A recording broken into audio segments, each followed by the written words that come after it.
Good morning and welcome to video number 4. Video number 4 is going to focus on our reaction time. It's going to play a bunch of different games, helping us to respond to different stimulus to try and make a catch. So we're going to use all the 3 things we've already looked at: coordination, our throwing skills and our catching skills, and we're going to try and put them all together to try and do some fun games today. The equipment we need is a tennis ball if you've got one. If you haven't got a tennis ball, a rolled up pair of socks also does a job, but the later games it's going to involve some sort of bouncing and rebounding, so you won't be able to do the last 3 activities if you don't have a tennis ball. But don't worry, you can still practice your reaction skills doing the first few activities today, and then when you get a tennis ball, then you can watch the video again and have a try of some of the games you have to. So today's warm-up, we're going to look at reaction speed. Okay, we're going to add it to some exercises, get our heart rate going, get the blood pumping around our body. For the warm-up, you need a boot or a shoe to balance a tennis ball or your rolled up pair of socks on. You're going to place that in the middle of you and your partner. This could be your mum, your dad, your sister, your brother, whoever's in the house with you. And you're going to stand, both of you, 1 step away, so it's an equal distance. I'm just going to do a few different activities to get us moving, and then when someone shouts ball, which is normally someone that's watching, so that you don't get an advantage, you've got to try and quickly grab the ball, react to the sound to try and get the ball. If you get the ball, you get a point, and then the first person at 5 points wins. So we'll start off, jog on the spot, heart rate going, start jumps, ball. So it's a bit unfair this, because I'm shouting ball, so I know exactly when it's going to come. But if you're playing against someone, make sure then another adult or another child who's in your household, they can shout ball to make it an equal game. Other activities you could do: star jumps, burpees, press ups, squat jumps. You could even do sit down, lie down on your tummy, lie down on your back. Basically whatever you want to do just to get you moving, get you listening and get you ready. Next activity then, this game's called Rats and Rabbits. You start off, marker in the centre, and then you take a few steps to one side and place another marker down. So 1, 2, 3, I've put a trainer over here, and then 3 steps that way, there's another trainer there. So we're standing in a straight line with markers on either side. Okay, you start off by facing your partner. You've both got a ball or a rolled up pair of socks in your hands, and then someone in your house is going to say a word or say something. Okay, if everyone on this side, you're going to be the rats, and everyone on that side is going to be the rabbits. So the person who's not playing, when they shout rats, that be everyone on this side, I've got to quickly turn around, run, and try and stump this trainer with the socks before the rabbit on that side manages to tag me with the ball. And likewise, if the person shouts rabbits, then the rabbit has to run that way to try and stump the trainer before I can tag them with my rolled up pair of socks. So again, it's listening, it's being on your toes, you're in a ready position. You don't know if you're going to have to go forwards, backwards, or turn around. So a lot of anticipation in this game. So you're on your toes. Rats. Again, a bit easy because I'm the one calling out rats and rabbits, so I know where to move, a little bit of a head start. But if you're playing it properly, you'll have someone that's not playing calling out these, so it's completely random. Rabbit. Just got me there. Okay, you can add a few variations to this. You can put times tables involved. You could have one side could be 5s, one side could be 4s, and then if you shout out, for example, 8, then that's in the 4 times tables, so then the person on the 4 side would move. If you shouted out 10, that being the 5 times tables, person on the 5 side would move. If you shout out 3, which is in neither, then no one moves. That's involving a bit of maths in PE in an interesting way. Okay, next game is going to be set up a little bit like this. You're going to stand in the centre and you're going to have 4 markers around you. Okay, 1 in front, 1 behind, 1 to your right, 1 to your left. And I'm going to use for this one compass points, but if compass points is a little bit hard, you could put colours down. You could put a different pair of a red item, a green item, a blue item, a yellow item, whatever you've got lying around your house, just as long as you can distinguish 4 different areas to go to. What happens is the person who's not playing, they're going to shout out north, south, east or west. I've got to be on my toes, ready to respond, and I've got to quickly try and touch it to make the stump as fast as I can. Okay, so I don't know where it's going to go, so there's no point me turning my body facing this way, anticipating going to east, because if west gets shouted or south, then I'm already positioned wrong. So you need to be on the balls of your feet, ready to go. North. Back to the middle. South. West. North. North. West. Okay. East. Oh, sorry. So it's all about getting on your toes, see how fast you can do 10 of them, see if you can do any without any mistakes, okay? You want to try and always be leading, okay, with your hand when you're going, so make sure you're always focusing on swapping the beanbag if you have to get to the sides faster. Side step, go across, step forward, and step backwards, okay? So you've got 4 different actions there. If you want to make it a little bit harder, you can have the person throw in the item to you, so they're gonna shout it, you're gonna focus on catching it, just like last week, last lesson. Right, so catching it, then you're gonna try and make the stump. So there's 2 things to think about now. So my hands are up, I'm focused. North. Catching, stumping, and throw it back. Hands are up, West. stumping, and back. South. And one more. North. Perfect, okay, a little bit of an extension if you wanted to. So you could put 4 more points on. You could have northeast, east, southeast, and southwest, and northwest, okay? So you could have 4 more corners just to make it a bit harder. You can make it a bit bigger so there's more moving involved. So mix it up yourself, make it your own challenge, make it your own game, and have some fun with that.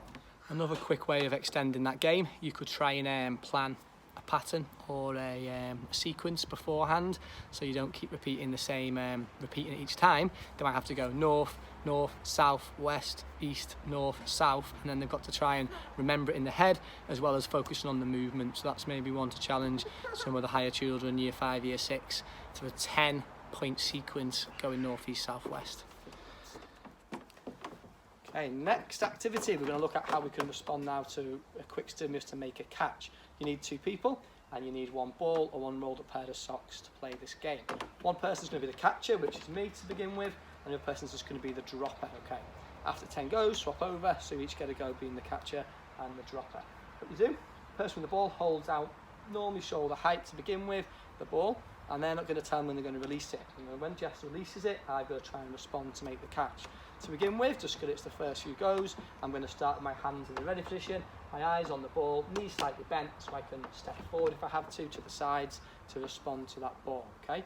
After a few of these with my hands ready, I'm then going to put them on the hips, behind the back, on the shoulder, on the head, on your knees.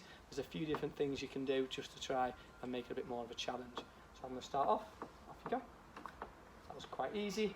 So you can make the ball higher, which will make it even easier, or you can drop the ball lower, which will make it even harder to respond to. Okay, so for now, I wasn't fast enough. You're going to be really ready to catch a low drop. Okay, so if I go on my hands on my head, quickly got into the catching position with the bent knees, hands on the shoulders. You swung it down. Let's drop it. So if I start hands on my toes, catch, hands on my knees, make the catch, head. I had to crouch down low there to make the catch. So it's just mix it up. Don't tell them what you're going to do first, so they need to be anticipating and reacting to the stimulus of the ball drop. Okay. See how many you can do. If you can make 10 out of 10, I will be impressed. Okay, next one, we're going to respond now to a shout before we make the catch. Catcher stands with the back to the ball thrower, so I'm not watching the ball. The person's throwing the ball, they're going to call. I then need to quickly jump around, respond, and make the catch. This is quite hard because you can't track where the ball is until you've turned around. So you have to be really fast at reacting. It won't always come to my hands, so you need to make sure you're on your toes to quickly jump, and then you might need to move either side to make the catch. So it should look a little bit like this. Go. Catch. Go. Go. Go. Catch, okay, so after 10 goes again, swap over the catcher, the thrower, make sure everyone gets a chance practicing their catching skills. Okay, next activity, I appreciate not all of you be able to do this. You need to have a roof that is slanted and leaning onto your back garden, otherwise it's not quite possible. Shed roofs can work, but what's quite good are the tiled ones because it can bounce off in different ways. And all you got to do is throw the ball up onto the roof, and then you got to try and watch beneath it, get your hands ready, be on your toes to try and make the catch. So it's going to look just like this. So throw the ball up, don't know where it's going. Oh, that pulled all the way off to the side then. So I'll throw another one up. Move my feet adjusted to make the catch, keeping my eyes on the ball as soon as it came down from the roof. So next one, It's quite easy, right down the middle. Hiding the ball. Again, right down the middle, okay? So it's all about responding to the stimulus, being on your toes with those hands ready to make that catch. Okay, for this next game, you will need a tennis ball because you need it to be able to bounce off a hard surface. Check with whoever owns your house, first of all, what walls you can use. Don't let anyone smash any windows, okay? So make sure it's only a hard, safe surface that you can throw the ball against, okay? First person starts off close to the wall, ball in their hands. I'm going to just do a nice gentle underarm throw. It's going to bounce off the wall, and then Jessica behind me is going to try and make the catch. So she needs to be ready on her toes to respond to that ball bouncing off the wall to try and make the catch. And then after you've caught the ball, you throw it back, and then you step to your left, and then you join back of the line. So we have a bit of a sequence going on. It should look something like this. So you throw it to the left.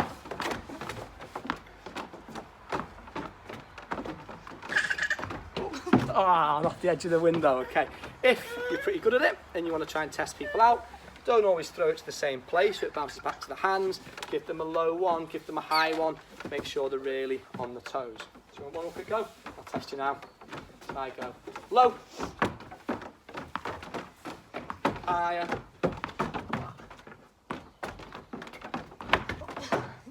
off the window frame again. Okay, so try and get a bigger wall. We unfortunately don't have that in this house, but you can make do with what you have. For the final activity, get some markers, some old trainers, some shoes, and just make a circle or a square in a flat surface that you've got. And you're going to have one person standing opposite, one person this side, and we're going to try and bounce the ball into that set target, and the person on the other side has to try and catch it. Key skills in this game are being on your toes, being ready to respond to the reaction. So can you step either side, forwards, backwards, and you're going to try and beat your partner. To beat your partner, you need to bounce the ball so it lands inside the target and more than once then outside the target. So if you can force it to bounce twice, a little like in tennis, then you get the points. So you're trying to beat your friend, don't be nice to them, try and catch them out, make them go moving around the area, try and keep them on the toes so they have to keep reacting. We'll give you a quick demonstration now. I'm on my toes, hands are ready. Had to step to my left. Oh, it's 0-0 still.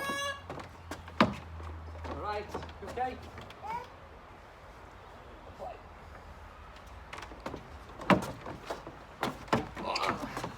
Hard one. 1 point to me. Yep, that'd be 1-0 because my shot didn't bounce out of this. Another slight variation of that game is you don't actually catch the ball. You can use your hands and the palm of your hand tennis ball and just push it into the ground. So that keeps the ball moving a bit faster. Make sure you're on your toes the whole time, reacting different ways to where the ball's going to be going. And that is it for lesson number 4, focusing on reactions. Gave you a bunch of games there. You can hopefully try some of them at home. As I mentioned before, you do need a tennis ball for some of them, but you can at least access half of them or so just using your rolled up pair of socks if you don't have a tennis ball. And then once you get to the shops and find one, they're only a couple of pounds, pick a few up and you can practice as much as you can. Tomorrow's session is going to be on striking and fielding skills, so we will be looking at hitting objects. Okay, try and get, if you can, a toilet roll tube, so it's like that's using a tee to hit the ball off and an object to hit. Okay, if you don't have a bat, any cricket bat, tennis bat, anything knocking around, frying pans can do the job, so hopefully you've got some of them in your house, and I'll see you all tomorrow for the final video.